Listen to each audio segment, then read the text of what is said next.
25 things from the past that became completely obsolete. Has your mind ever flashed back to the past where patience was the ultimate technology? Close your eyes and recall the rhythmic cock, cock, cock, click, clack sound of the rotary dial phone, or the satisfaction of pulling the lever on a stainless steel ice cube tray. Why did the Rolodex, which was Facebook before the internet, fade away? Let's open the memory box today and explore the everyday items that have been swallowed by the digital world. Video cassette recorder VCR. The VCR was once an important, even large part of the home entertainment system. They operated by recording TV shows and movies onto magnetic tapes, allowing you to watch them back whenever you wanted. This concept was called time shifting, and it was truly amazing because it meant you could watch your favorite shows whenever you wanted, marking a major technological step forward in controlling personal entertainment content.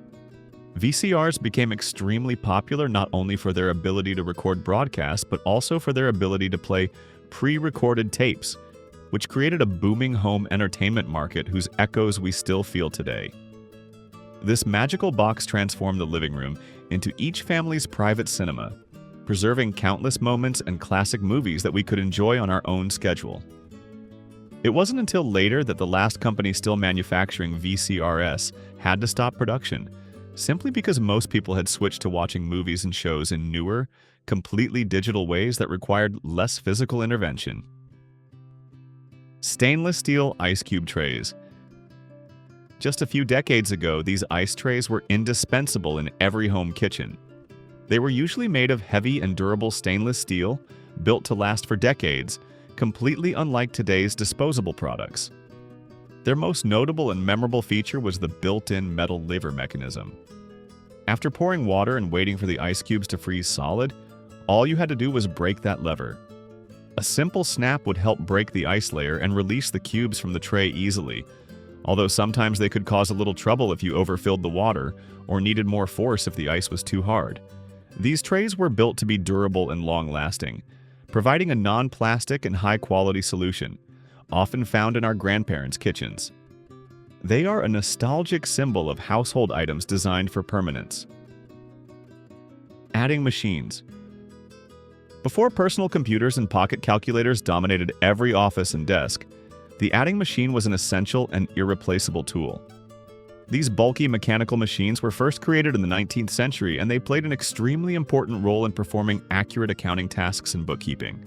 Pioneer inventors like D.E. Felt and Burroughs brought adding machines to the masses in the late 1800s, revolutionizing business operations at the time. Adding machines were specifically designed to accurately handle currency, helping offices avoid time-consuming and resource-intensive manual calculation errors. Although the process of using these machines may seem slow to us today, it was a huge step forward compared to calculating by hand. Users had to press the necessary number keys, then pull a mechanical crank, and the total result would slowly appear on the rotating wheels. The clicking sound of the keypad and the clack of the crank were characteristic sounds of the office environment back then. Although slow, it revolutionized business operations at the time by providing reliability and transparency. Yellow pages. If you needed to find a plumber, a new restaurant, or any type of business in your area before the internet, you needed the yellow pages. These were special phone directories that not only listed businesses alphabetically, but also organized them by the type of service they offered.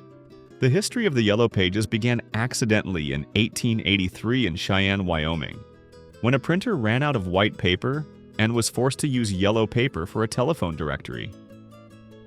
The idea was adopted, and the first official Yellow Pages was created in 1886. These thick books, sometimes called heavy books, were extremely useful and the ultimate resource, a kind of early Google Maps, for anyone wanting to connect with local businesses. People relied on them to find everything from pizza shops to plumbers. One had to rely on flipping through the pages, searching by specific service categories. At the time, they were encyclopedias containing contact information. Today, the need for the Yellow Pages is no longer great. Many countries, such as the United Kingdom, have stopped printing them. Flashbulbs. Recall the 1950s when taking pictures indoors or at night was a huge challenge. and taking good photos in low light was almost impossible for amateur photographers. That's when flashbulbs reigned supreme, bringing instant light in a single moment.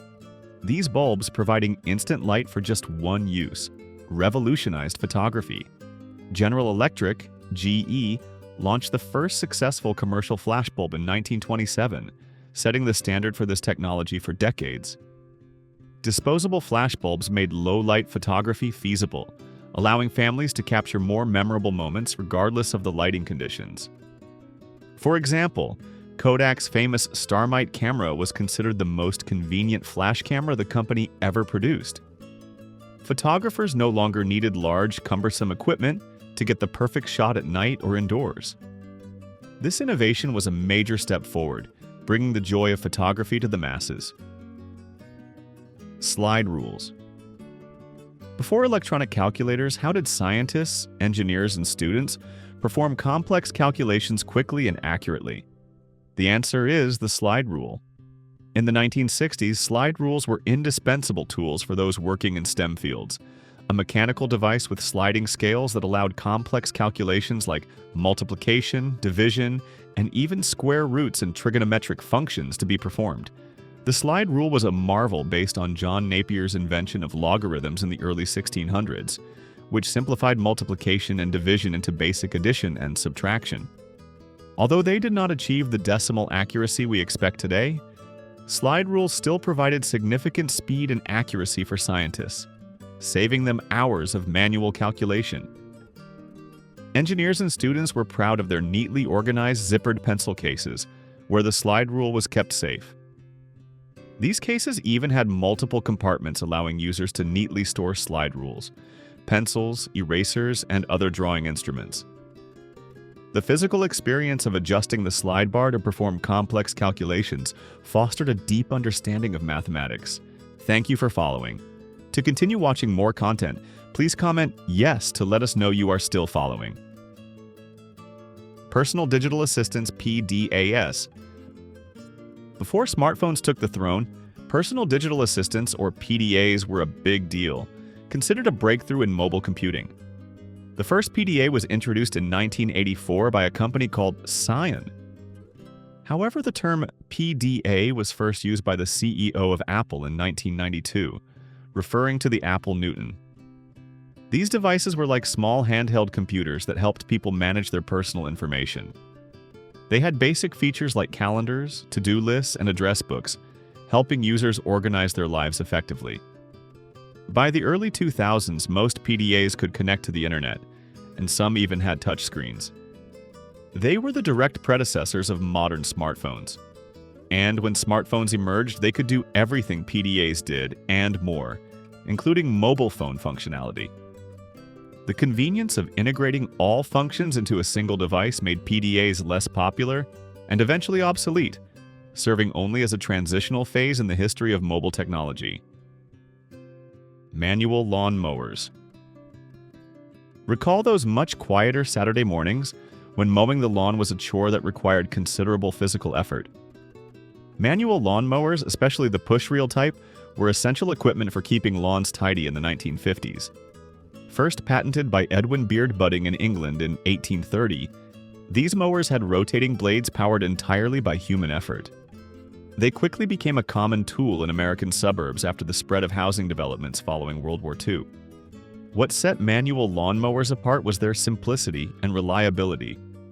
They were environmentally friendly, easy to maintain, and required no gas or electricity, making them a must-have tool for homeowners at the time. The gentle clicking sound as the blades cut through the grass was a characteristic sound of peaceful neighborhoods. It wasn't until gas-powered mowers began appearing in the mid-20th century that the demand for manual mowers sharply declined. Gas-powered machines offered superior speed and ease, but manual mowers remain a nostalgic symbol of simpler times and quiet Saturday mornings. CRT/tube televisions.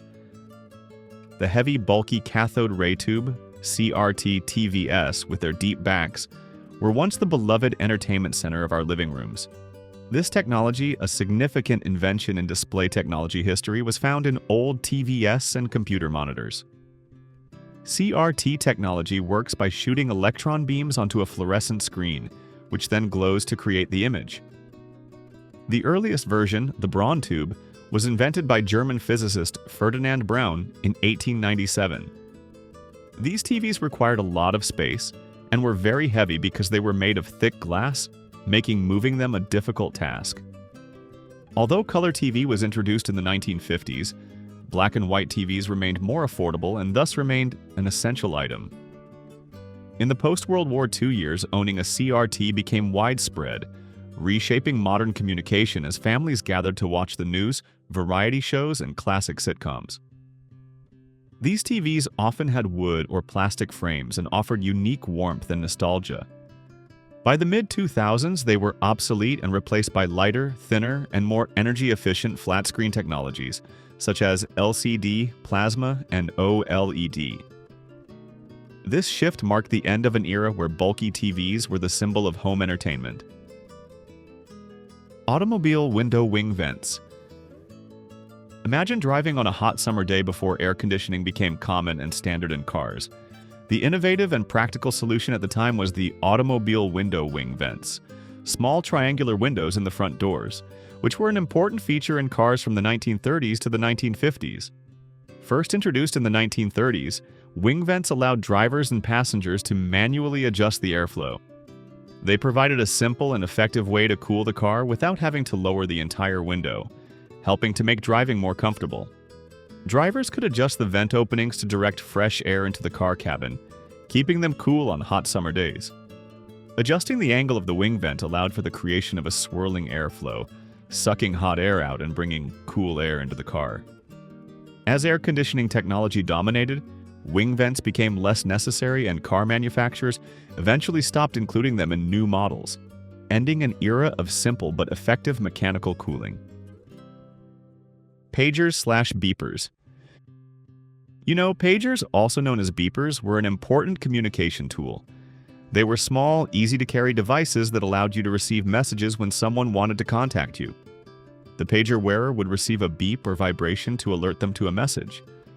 Upon receiving the signal, they would have to find a telephone to call you back, a process that required patience and the availability of a public or office phone.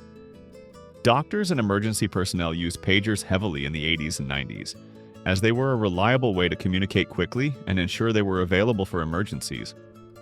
Although pagers sometimes got a bad reputation for being used to sell illegal substances, they still played a vital role in keeping essential people connected and maintaining crucial services.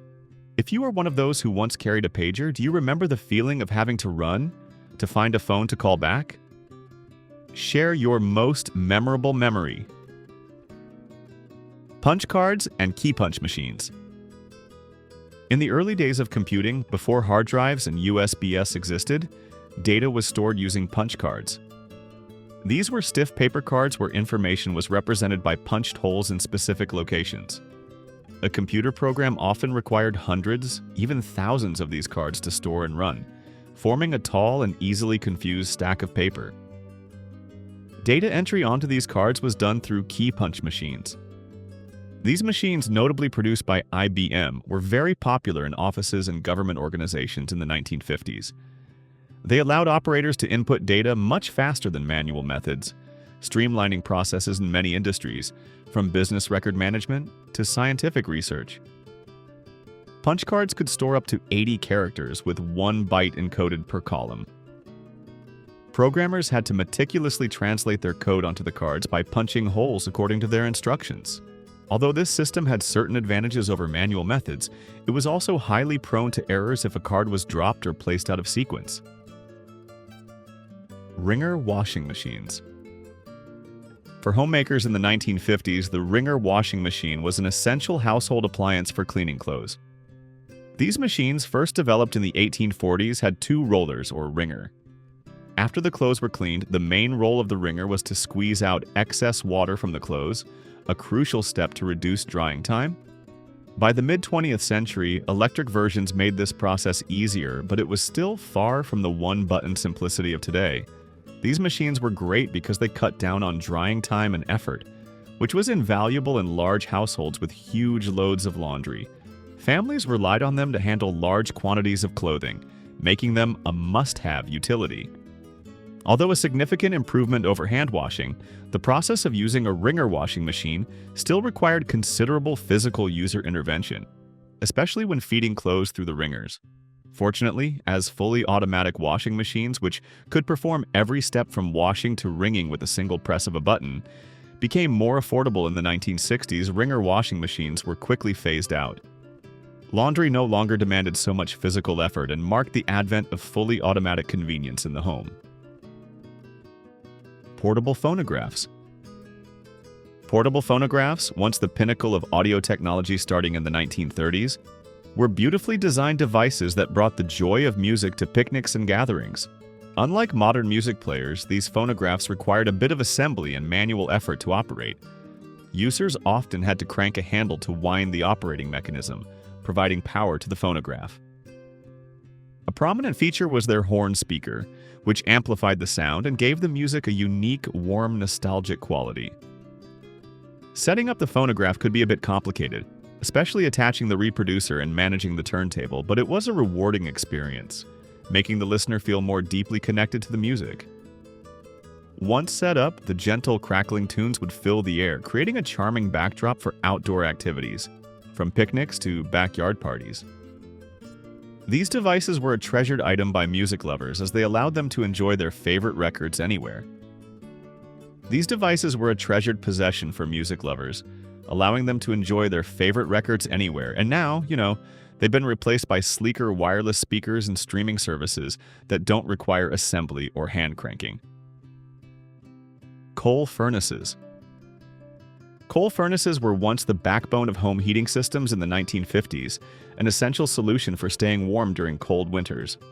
Gaining popularity first in the late 1800s, these massive furnaces, sometimes called octopus furnaces due to their complex duct systems, transmitted warmth through extensive ductwork throughout the house. Coal became the leading fuel source by 1885, replacing wood and becoming the preferred way to heat homes in America. What was special about these furnaces was that they relied on natural convection to circulate heat without electricity or fans, providing reliable warmth even during power outages. They looked bulky, took up a lot of space, and were labor-intensive because you had to manually add coal and start the fire by hand, but their reliability made them a must-have in colder regions. Having to stoke the fire manually was a daily chore that required effort and attention. By the late 1950s, gas and oil furnaces offered easier and cleaner solutions that required less maintenance and effort, making coal furnaces a thing of the past, giving way to automated central heating systems. Dial-up internet access. Here it is. The unmistakable characteristic sound of dial-up internet access, an icon of the 1990s. At that time, this was the common way to connect to the internet, using the public switched telephone network, PSTN. Users would connect to the internet by dialing a telephone number on the regular line and had to wait for the characteristic screeching connection sound. The connection was made via a modem, which converted digital data from the computer into audio signals and vice versa, creating the screeching sounds that many still remember. Dial-up was famous for its characteristic sounds and slow speed, often reaching only 56 kilobits per second, making downloading photos or videos a test of patience. Using dial-up also meant your home phone line would be tied up, preventing anyone from calling in or out, causing many family disputes. As technology advanced, broadband connections like DSL and cable became more common, offering much faster speeds and making dial-up largely obsolete, especially in urban areas. It was an experience requiring patience that today's generation cannot understand, a reminder of the internet's early days. Audio cassettes. Audio cassettes, also known as audio cassette tapes, were a popular way to listen to music and record sound for decades. They were invented by a team led by Lou Ottens at the Dutch company Philips, and were released in 1963. Cassettes were small plastic cartridges containing 2 mini spools inside, holding magnetic tape for sound recording. People loved them because they were portable and you could record custom music mixes on them yourself, creating unique and personalized mixtapes, often given as gifts to friends or lovers. In the 1970s and 1980s, cassettes became very popular, especially after the invention of the Sony Walkman in 1979. The Walkman allowed people to listen to music anywhere, ushering in a new era of mobile music consumption. However, with the introduction of CDs, which offered better sound quality, followed by MP3 players and digital music, cassettes became less popular. Today, they are mainly used by collectors or for special projects favoring analog sound. Answering machine. This device was used to answer phone calls and record messages, an incredibly high-tech solution at the time, helping people not miss important information. Its earliest forms used magnetic recording technology, invented by Valdemar Poulsen in 1898. The first practical answering machines were developed in the 1930s by various inventors, including Clarence Hickman of Bell Laboratories. Interestingly, Bell Laboratories kept Hickman's invention secret, fearing it would lead to fewer phone calls and reduce revenue. The first commercially successful answering machine, the electronic secretary, was introduced in 1949. Over time, especially after the AT&T restructuring in 1984, answering machines became more affordable and widespread, becoming an indispensable item in many homes and offices. They played a crucial role in the evolution of telephone communication, allowing people to receive information even when they were absent. Sewing patterns. In the mid-20th century, sewing patterns were vital tools for creating personalized outfits, reflecting an era where fashion focused on tailored fits and bold prints, far removed from modern fast fashion. Sewing patterns provided detailed illustrations and instructions, guiding the sewer through the process of creating garments suited to their style and body shape. This fostered creativity and self-expression in fashion, turning each piece of clothing into a personal work of art. For example, classic patterns from the 1960s often featured unique details like shaped waistbands, textured fabrics, and intricate applique designs, helping the sewer create unique and fashionable outfits. Sewing from these patterns was a treasured skill, allowing individuals to control the quality and fit of their clothes. Although modern technology and fast fashion have changed the garment landscape, making ready-to-wear clothing cheaper and more accessible, sewing patterns still hold nostalgic value for enthusiasts. Transistor radios. Transistor radios were once a must-have item for music lovers and sports fans, helping them carry sound with them and never miss important news. Small, portable, and battery-powered, these radios brought sound to millions of people, from baseball games to booming rock and roll music. They used early transistor technology, making it feasible to listen to favorite radio stations on the go, marking a huge step forward compared to the bulky vacuum tube radios before them. Although their sound might be noisy and less crisp than today's digital audio, they were still a major breakthrough at the time, especially in the 1950s.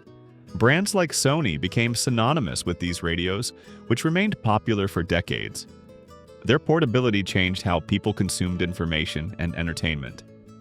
Although most portable music players have evolved into smartphones and MP3 players, you can still find a new transistor radio being sold today. If you could bring back one thing, would you choose the transistor radio or the answering machine? Share your choice in the comments below. Manual typewriters. In the 1960s, the manual typewriter was an essential item in homes, offices, and schools across the country. The primary tool for creating neat letters, reports, and typed documents. This was the leading technology for drafting documents before computers became common. Each keystroke produced a satisfying click-clack sound as it struck the ink ribbon, printing the letter onto paper with mechanical precision. This rhythmic sound was characteristic of a busy office environment. However, typing on these machines required high skill and precision. There was no delete or backspace button to correct errors, so typists had to be extremely careful and had to use correction fluid if they made a mistake. A time-consuming process. By the 1970s, electric typewriters began to compete, offering simpler features, and in the following decades, computers completely took over the market with superior editing and storage capabilities. Manual typewriters remain vintage relics of a bygone era, but their rhythmic sound is only a distant memory. They are cherished by collectors and antique enthusiasts, symbolizing the great progress of modern technology. Street directory books. Before smartphones and GPS, how did you find your way in a new city or find a specific address? Street directory books were the indispensable solution. These books were popular during the Boomer era and were considered our original Google Maps. Popular from the early 20th century, they were comprehensive guides listing streets, addresses, and points of interest in cities across America. Companies like Rand McNally produced these detailed directories, helping locals and visitors navigate urban environments effectively. These books were a reliable way to find addresses without asking for directions, a vital resource for those who needed to travel. They were especially useful for businesses, delivery drivers, and tourists who relied on physical route planning. However, when dedicated GPS devices and smartphone maps emerged in the 90s and 2000s, offering turn-by-turn directions and real-time updates, street directory books became obsolete. They leave a nostalgic memory of a time when one had to flip through thick paper pages to find their way. Hardcover encyclopedias. Hardcover encyclopedias were the foundation of family education and a reliable source of knowledge before the internet, often sitting proudly on the living room bookshelf. Companies like Encyclopedia Britannica and World Book dominated the market with their multi-volume sets, becoming popular throughout America in the mid-20th century. These encyclopedias provided comprehensive information on almost every subject, from science to history. Their in-depth articles, often written by experts, were valuable and reliable sources of knowledge, especially crucial in an era where accessing information required going through physical publications. Owning a set of encyclopedias was a status symbol, demonstrating a family's valuation of education, and for many students, it was an essential tool for homework and research. Later, the more modern world dominated with online search tools and databases, offering a greater volume of information that was more updated and easily accessible, and hardcover encyclopedias quickly became obsolete. The memories of a time having to search for addresses in those thick directory books are precious moments that we should preserve and pass on to future generations. Rolodex. The Rolodex was a rotating card contact storage device, once an essential item in offices before the digital age. It was considered Facebook before the internet. Invented by Danish engineer Hildur Nielsen in 1956, it quickly became a staple in offices worldwide. The name Rolodex is a combination of rolling and index. It was designed to make finding phone numbers and addresses quick and easy by spinning the wheel. Each card in the Rolodex could be written or typed on, and the entire device could spin to easily locate a specific card. In the 1980s, owning a large Rolodex was considered a sign of business connections and success, demonstrating a person's extensive network. The rise of digital contacts on computers and smartphones, offering unlimited storage and instant search, made the Rolodex much less common. This mechanical device has been replaced by modern technology but remains a nostalgic symbol of old office culture. Rotary dial phones. Their history dates back to the 1890s when Almond Stroger invented the first dialing system. By the mid-20th century, these phones were ubiquitous in America, helping people connect without the need for a switchboard operator to place a call, a major step forward in privacy and speed. They were important because they allowed people to dial directly, making communication faster and more private. The characteristic click-clack sound when the dial returned was a familiar part of daily life, a rhythmic sound that shaped the communication culture of the time. Calling a long phone number, especially a long-distance one, required high concentration and sometimes physical fatigue, as you had to carefully dial each digit. However, by the 1960s, push-button phones, which used audio signals to connect, emerged, allowing for faster dialing, and the era of the rotary dial phone began to fade, giving way to the convenience and speed of new technology. Floppy disks. Floppy disks were once a popular way to store and transfer data for computers, the primary portable storage medium for many years. They were small, square disks that could hold a limited amount of data but were indispensable tools for backing up and sharing files. The first floppy disks were 8 inches in size, but later they became smaller, with 5¼ inch and then 3½ inch sizes becoming popular and standardized. These disks were used heavily in the 1980s and 1990s, especially before hard drives became affordable for most people. Although floppy disks are important in computer history as technology improved, their limited storage capacity, only about 1.44 megabytes for a 3.5-inch disk, could no longer meet the increasing data needs. They were replaced by things like USB flash drives, CDS, and online storage. These new technologies could hold more data and transfer data faster. Today, the floppy disk is largely a relic, a forgotten storage icon, often appearing only in the storage icon on modern computers. Telegrams. The world is always changing, and the convenience of digital technology has replaced the bulkiness of mechanical devices. Telegrams were once very important in the 1950s for sending urgent news, a fast and formal means of communication. The idea dates back to the 1830s when Samuel Morse developed Morse code, revolutionizing long-distance communication. By the mid-20th century, telegrams had become the top choice for sending life-changing messages globally, from announcing weddings and births to sending important business contracts. What made telegrams important was that they carried an air of urgency and formality that phone calls or letters could not match. You didn't have a better option if you needed to send your message quickly, and the message had to be written briefly and concisely due to the cost being calculated per word. Telegrams gradually faded into history as telephones and fax machines gained ground, offering instantaneous and easier means of long-distance communication, leaving a rich legacy of long-distance communication and the necessity of conveying messages concisely and definitively. If you grew up in the 1950s, you'll remember all these things. The 1950s are long gone, but the golden memories of that era still live vividly in our minds. Only those who grew up in the 1950s can truly feel the intense vitality of each memory, from the distant sound of an ice cream truck bell on a summer afternoon, to carefree days playing outside. In this video, you will be surprised as those seemingly distant memories resurface clearly, as if they were just yesterday. Formal attire for every day. Can you imagine in the 1950s, whether you were a toddler or a grown adult, no one left the house without being neatly and politely dressed? It was an unwritten rule of society.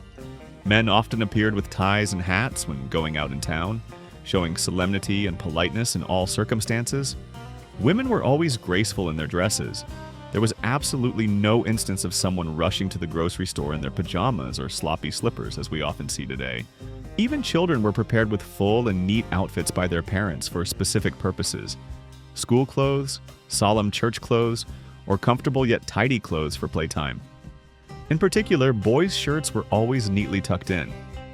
This doesn't mean people didn't wear casual clothes, but simply that when stepping out the door, families always tried to look their best, showing pride and respect. Families gathered around the big radio. Imagine a peaceful evening in the 1950s. Before the small black and white TV screen became widespread, families often turned to the big radio, prominently placed in the living room, for entertainment and to share memorable moments. Children would gather in the evenings, eagerly listening to the latest episodes of hugely popular radio shows like The Adventures of Ozzie and Harriet, The Lone Ranger, and The Adventures of Superman, among many others. These classic radio shows not only brought laughter and thrilling adventures, but also were some of the first programs to be adapted into television versions later on. They sowed the seeds for a new entertainment industry, shaping how families entertained themselves for decades to come. The sound of the radio was familiar, a bond connecting family members where imaginations soared with the stories told. Family road trips on the new interstate system. Before people started flying for vacations, families hit the road to explore the country. Family road trips became possible thanks to the interstate highway system, which began to take shape in the 1950s, making travel from state to state much easier. Along with the development of the road system, gas stations, restaurants, and motels began to spring up along popular routes. Chains like Holiday Inn, Howard Johnson's, and Stauffer's became familiar and popular roadside stops as people traveled to resorts, for example, down to Florida. Packing the family car was always a memorable experience, and the anticipation always grew after spending a few days on the road. So many wonderful memories were created on these family trips that many people today wish they could experience again. Milk delivered to your door. Can you believe it? Back then, You even had milk delivered to your door. The milkman might have had a horse and cart, and you would hear the clip-clop of hooves and the clinking of milk bottles on your neighbor's doorsteps as he went down the street. Sometimes you might even get chocolate milk as a special treat. Although sources mention milk in glass bottles being part of daily life in the 1970s, home milk delivery services became widely popular from the 1950s, offering convenience and a familiar cultural aspect of life at the time. Milk delivery gradually became convenient, familiar, bringing fresh flavor right to the door every morning. Fluffernutter sandwich, favorite snack. A staple at lunch back then, a snack many loved, was the Fluffernutter sandwich. It was a simple yet appealing treat. This sandwich was made with 2 slices of soft bread, spread with a rich layer of peanut butter, and a sweet, smooth layer of marshmallow fluff. Sometimes, to add more flavor and appeal, the sandwich also included a fresh slice of banana. The Fluffernutter sandwich is the taste of childhood, a distinctive dish that brings satisfaction and sweet memories of simple yet delicious lunches. Watching The Ed Sullivan Show on Sunday nights. Every Sunday night, it was an indispensable ritual for many families. You would turn on your parents' brand new black and white TV, snuggle up on the sofa with the whole family, and enjoy an hour of captivating entertainment by watching The Ed Sullivan Show. This was one of the most popular television shows at the time, alongside I Love Lucy, The Howdy Doody Show, and Gunsmoke. The Ed Sullivan Show featured a diverse range of acts, from music and comedy to circus and artistic performances, attracting millions of viewers across the country. Thanks to weekend TV shows, families spent time together, gathering, sharing laughter, and memorable moments during the golden age of television. Drive-in movie theater experience. The best way to watch movies back then, a unique and unforgettable entertainment experience, was at drive-in movie theaters. This was the perfect family outing, offering comfort and privacy that traditional cinemas couldn't provide. Your family would drive in, park in a good spot, grab a small speaker hanging by the car window, or tune into the car radio for the movie's audio, and enjoy the film together all summer long. Another summer favorite was hearing the bell of the Good Humor ice cream truck echoing down the street. Drive-in movie theaters were popular as they created an atmosphere like a romantic evening, a sweet memory of warm summer nights where the whole family enjoyed art and togetherness. If you could bring back one thing from the 1950s to today's world, what would it be and why? Share your thoughts with us in the comments. Family board game night. When indoors, children were often busy with many activities, but not by staring at phones or tablets like today. Instead, they would eagerly pull out familiar board games like Monopoly, Mousetrap, or The Game of Life. Playing board games was not just a personal pastime, but also a bonding family activity. Many families even dedicated one night a week to play games together. Can you believe it? Back then, you could buy a Parker Brothers or Milton Bradley board game for less than $2. More than just entertainment, these game nights also encouraged meaningful conversations and brought a lot of laughter. Free and creative outdoor play. When outside, children of the 1950s devised incredibly creative and free ways to pass the time.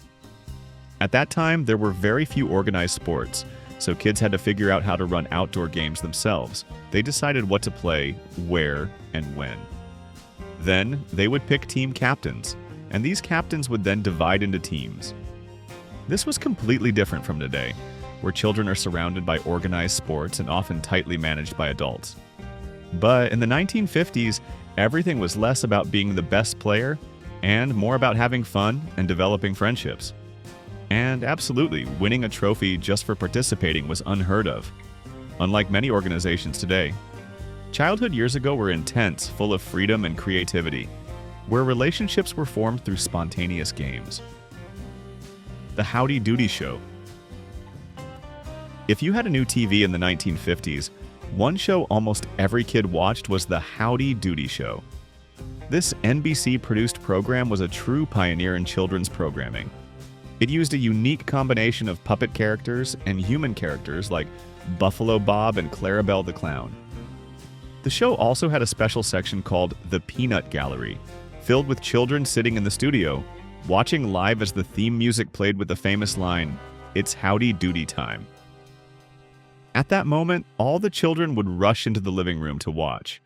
The Howdy Doody show was so popular that Howdy Doody became a familiar face on merchandise and a spokesperson in commercials for the show's sponsors. This was a small screen idol, a source of joy and a memorable part of a generation's childhood. Wonderful World of Disney. On Wednesday evenings, The Wonderful World of Disney was what everyone looked forward to. This anthology series was actually called Walt Disney's Disneyland in the 1950s, before it became The Wonderful World of Disney in the 1960s. At this time, households had very few choices for TV programs, but the special weekly show hosted by Walt Disney himself gathered families around the TV to watch beloved characters like Davy Crockett and Johnny Tremaine together. Many of these original TV movies aired in segments over several weeks, giving children something to share and bond over at school. The coonskin cap craze became popular after these Disney TV movies aired weekly. Among the TV shows or toys from the 50s we just mentioned, which one brings back the most memories for you? Please share your feelings in the comments below. The first black and white TV on the block. The TV was a magical window opening up the world, bringing new stories and images right into every family's living room. If you were one of the lucky ones to have a TV in the 1950s, you might have been the first on your block to own one. Back then, TVs had small screens and only displayed black and white images. However, for children at the time, they were the greatest, most magical thing they had ever seen. Interestingly, TV channels back then also had a sign-off at the end of each night, with some even playing the Star-Spangled Banner before going off the air. It was a regular ritual, a part of daily life that children today would find hard to imagine. Learning politeness and respect for adults from a young age. Parents in the 1950s often married right after high school around 18 years old. Although quite young, they were very strict in raising their children. Politeness and manners were taught from a very young age, and respect for elders was the most important thing. Good attitudes and basic etiquette were instilled from early childhood. For example, saying "yes, ma'am" or "no, sir" when answering adults. When speaking or being spoken to, children were taught to look into the eyes of the person they were addressing. And another common rule was to ask permission before leaving the dinner table. This was long before cell phones and so-called social media distracted us from simple, direct interaction with those around us. Politeness and respect were the moral and cultural norms of communication in society at that time. Family church rush hour. As the U.S. population boomed with the post-war baby boom generation, the number of people flocking to churches also surged significantly. The 1950s witnessed a record number of church attendees as families across the country prioritized religion in their lives. Church was not only a place to practice faith, but also an important community center, where people met, connected, and reinforced traditional values, becoming an indispensable part of family and social life. For some children in the 1950s, going to church became a familiar routine every Sunday morning, Wednesday evening, and occasional church potlucks. Do you remember those Sunday mornings when the whole family went to church? How has that feeling changed in your memory now? Rock and roll music. Parents in the 1950s were very wary, even anxious about the kind of music their children listened to.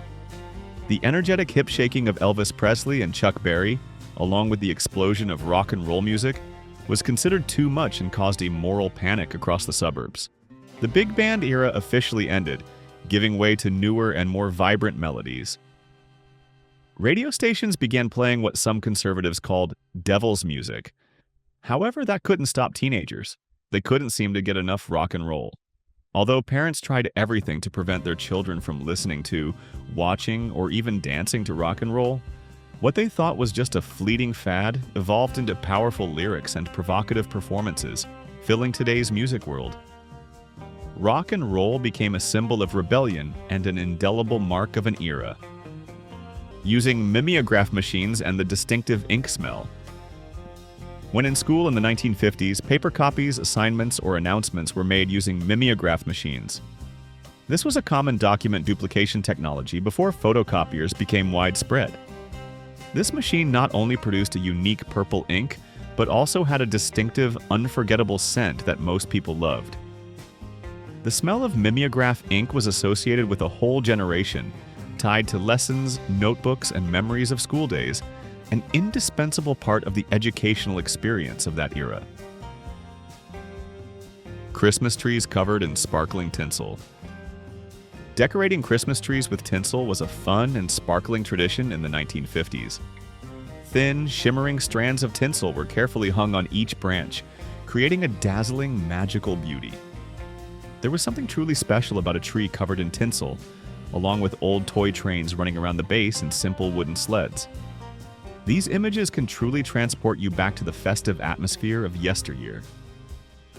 Around Christmas, children would gather to help their parents decorate to bring a warm, festive atmosphere and excitement throughout the house.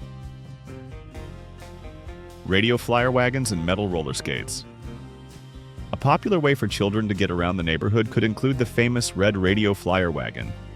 Owning one of these red wagons made it much easier to transport items around the neighborhood, collect bottles, deliver newspapers, or even pull friends.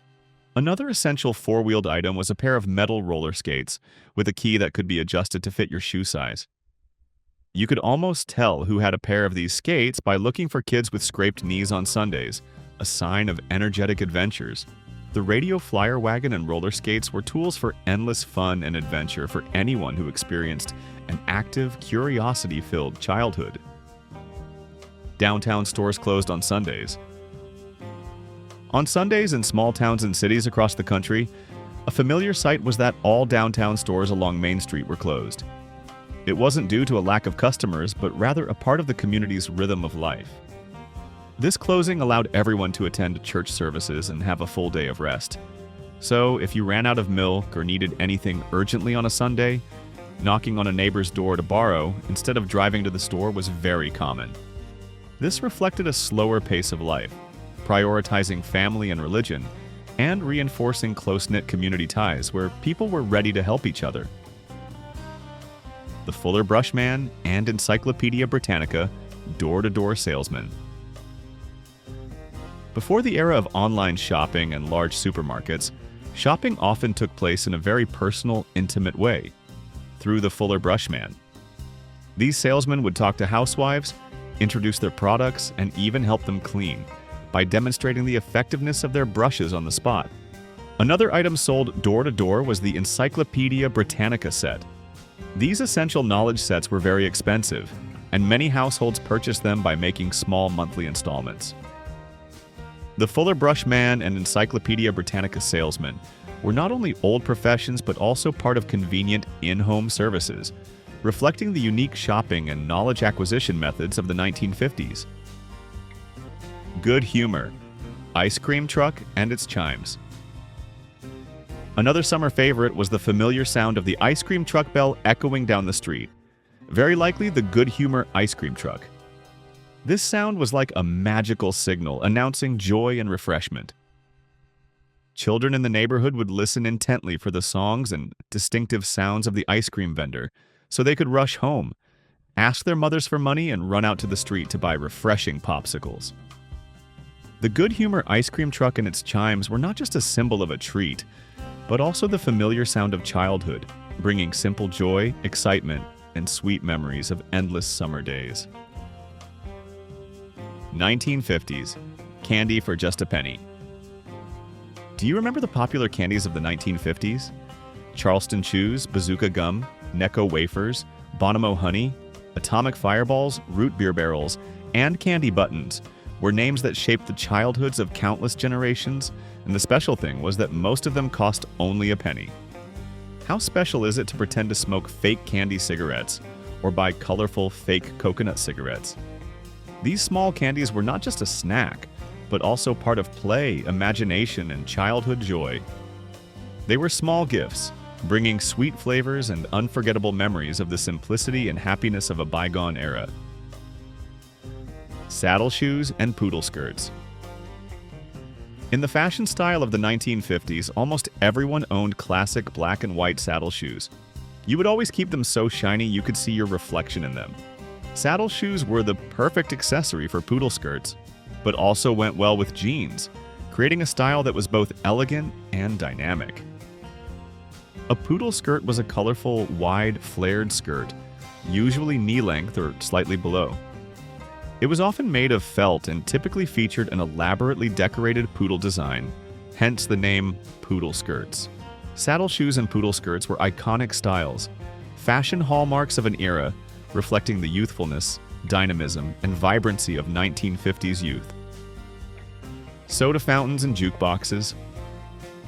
A notable spot to hang out with friends or go on a Friday night date was your local soda fountain. This was an ideal place to chat, relax, and enjoy fun moments together. These establishments were typically bar-style restaurants serving refreshing carbonated drinks and ice cream, creating delicious sundaes or milkshakes. And of course, there was usually a jukebox in the corner of the room, where you could drop in a coin to pick your favorite songs and dance with friends to the music. The soda fountain and jukebox are familiar corners to many young people, and quickly become a symbol of music and youth exchange where friendships are nurtured and memories are created. Sock hops, dances without shoes. Typical high school dances in the 1950s often saw a rather unique sight. Teenagers taking off their shoes and dancing in socks to protect the gymnasium floor. From this, these dances earned the nickname sock hops. At sock hops, young people created and performed many popular dances, including the hand jive, the stroll, the box step, and most famously, the twist. These skillful dances brought joy and freedom of self-expression to a generation. Sock hops were places where youthful energy erupted, where music and dance intertwined to create unforgettable memories. Rotary dial phones and party lines. At that time, the popular type of phone was the rotary dial phone. Most families only had a single phone, and sometimes this phone was even on a party line with your neighbors. You and your neighbors would have different numbers, but if you picked up the receiver and they were talking, you just had to wait your turn to make a call. If you wanted to contact a business or an acquaintance, the best way was to flip through a thick stack of phone directory pages to find the number. Western TV shows for kids. Westerns on TV were what every boy watched in the 1950s. Shows like The Lone Ranger, The Roy Rogers Show, and Gunsmoke made every kid wear toy holsters and guns when they played outside. Playing cowboys and Indians, cops, and robbers was a popular way to act out your impression of your favorite TV cowboy. If they weren't obsessed with cowboys, they were probably wearing coonskin caps and watching Davy Crockett. These Western TV shows created childhood heroes, inspiring imaginative play and thrilling adventures for boys. The boom of the Mickey Mouse Club. Disney's legendary television series, The Mickey Mouse Club, captivated millions of American children since its debut on ABC in 1955. It was once a national cultural phenomenon. This hour-long variety show aired on weekday afternoons and featured a talented cast of child performers known as Mouseketeers, including Annette Funicello, Bobby Burgess, and O'Brien. The Mickey Mouse Club was not just an entertainment program, but also an important part of childhood memories, where many young stars began their careers and a symbol of the legendary Mickey Mouse Club, bringing joy and togetherness to countless generations. Polio vaccine and the end of fear. The development of the polio vaccine was a significant milestone, a great medical breakthrough leading to mass vaccination for millions of American children in 1955. This was a historic event that brought great hope. With polio disabling nearly 35,000 children each year, the vaccine ended the fear of gathering in public places, especially during the summer months. In the 1950s, doctors still commonly made house calls in small towns to care for the sick, showing close attention to public health. The polio vaccine was considered a major turning point in medical history, helping children play freely without the constant fear of this dreaded disease. Transistor radios bringing music everywhere. Transistor radios were something every kid in the 1950s wanted, and many owned them. These small, portable radios created a revolution. They allowed you to take music anywhere. With the increasing popularity of rock and roll music, these devices could be found everywhere in the 1950s, from teenagers' bedrooms to barbershops, from the beach to picnics. Transistor radios were not just a toy or a new piece of technology, but also a symbol of freedom and music enjoyment, bringing vibrant melodies and hot news to every corner of life. Zip the monkey stuffed toy. One of the favorite toys of many children in the 1950s was a toy named Zip the Monkey. Zip was a stuffed animal made of soft plush fabric with characteristic rubber face, ears, and hands. The image of Zip the Monkey always features a bright yellow shirt with Zip clearly printed on the front, along with red plush overalls with straps, a cute small red hat, and pristine white rubber shoes. The detailed outfits of this monkey made it unique and easily recognizable. This monkey became everyone's favorite stuffed toy, especially after the popular children's show Howdy Doody Show introduced the real-life chimpanzee Zippy to the world. The connection to a famous TV character made Zip the Monkey an indispensable toy in many children's bedrooms. Dirty play clothes. Kids spent all their time just playing outside, from dawn until the stars appeared. Getting stains on clothes was unavoidable. These were the play clothes that your mom didn't mind if they got soiled, muddy, or even torn in a few places.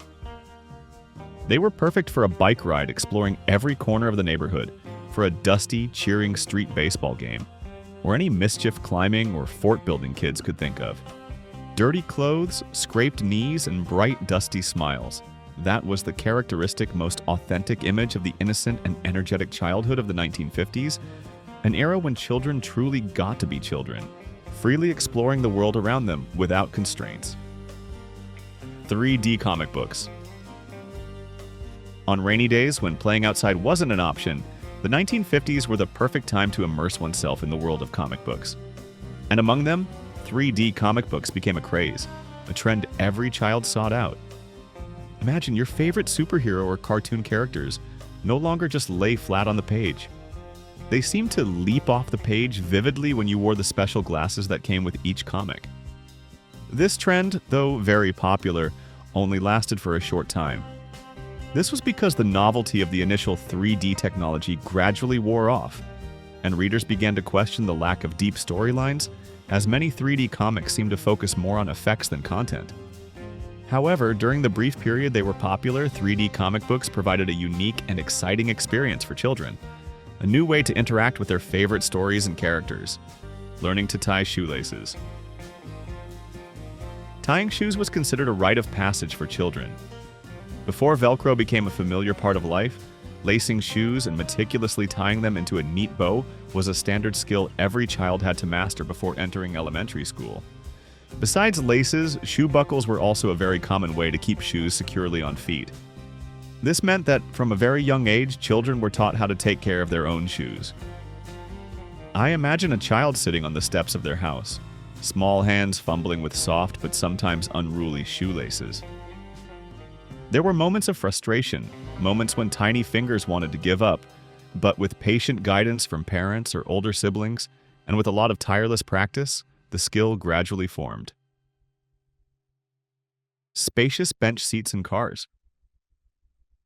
Cars in the 1950s were truly spacious, with bench-style seats extending across the full width of the car, offering plenty of room to move around and be comfortable.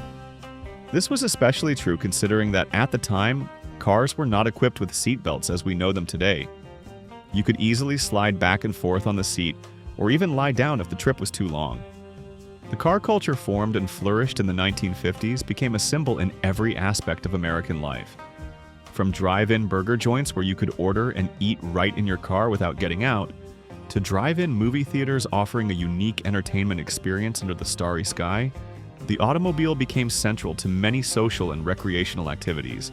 The feeling of ultimate freedom was found behind the wheel of a car, opening up a world of limitless possibilities. No longer constrained by public transport schedules or walking distances, the car allowed you to explore the world around you. Gas for only 13 cents a gallon. It's hard to believe a time when gas prices were only about 13 cents per gallon. That's one of the most memorable things about the 1950s. Imagine pulling into your local gas station and you didn't have to pump your own gas. a friendly attendant would automatically come out to greet you and fill up your tank. It was a full-service experience, a personal touch that is hard to find today. Cheap gas not only made travel much easier and more economical, but also strongly fueled the car culture we've discussed. It opened up new roads, encouraged families to take long road trips, and made car adventures possible and more common than ever before. We hope you had a truly interesting and emotional journey down memory lane.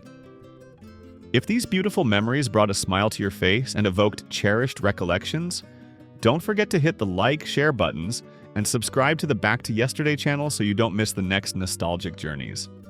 Thank you for following.